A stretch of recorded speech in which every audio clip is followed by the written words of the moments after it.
पारनेर विधानसभा मतदारसंघातील राष्ट्रवादी शरद पवार पक्षाच्या उमेदवार राणी लंके यांनी ईव्हीएम मशीन संदर्भात फेरपडताळणीसाठी अर्ज केलेला आहे. त्यांच्याशी चर्चा बातचीत करणार आहोत. काय सांगाल, काय आक्षेप आहे तुमचा आणि किती बूथवर हा आक्षेप घेतलेला आहे? आम्ही 4 दिवसापूर्वी मी अर्ज दिलेला आहे फेरमत मोजणीसाठी आणि 18 बूथवरचं त्या ठिकाणी आपण अर्ज दिलेला आहे. त्यासाठी आपण एक 18,47,600 रुपये त्या ठिकाणी आपण भरलेले आहे.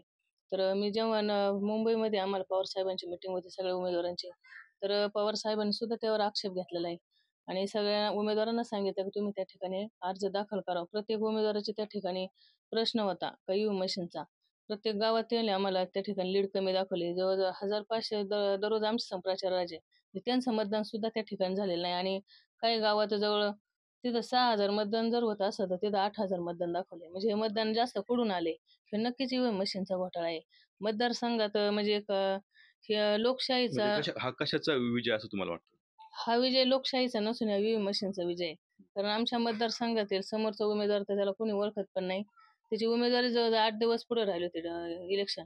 तेव्हा डिक्लेअर झालेली आहे. नेमकी शंका नेमकी काय आहे तुम्हाला म्हणजे? शंका नक्कीच ईव्हीएम मशीनचा घोटाळा आहे हा. म्हणजे प्रत्येक गावात आम्हाला जे गावात आमचा विश्वासू गाव आहेत, निगोज असेल, आमचं माहेर आरंगाव, भाळवणी, ढवळपुरी ह्या गावाने सुद्धा आम्हाला त्या ठिकाणी लीड दाखवलं नाही. समज 2,000 असेल ते 1,500 कुठं 500 असं लीड त्या ठिकाणी दाखवलंय. आता येत्या काळात काही आंदोलन करणार किंवा काय भूमिका असणार पुढची?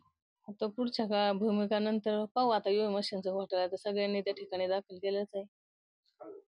निश्चितच आपण बघितलं की जवळपास 18 बूथवरची जे आहे तर त्यांनी पडताळणीची मागणी केलेली आहे. त्यामुळे आता नेमका आता निर्णय काय होतो हे पाहणं अत्यंत महत्त्वाचं असणार आहे.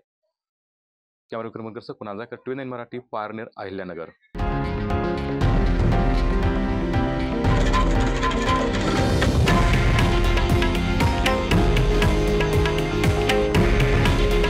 हे आहे देशातील नंबर 1 न्यूज नेटवर्क आणि आपण पाहत आहात TV9 मराठी.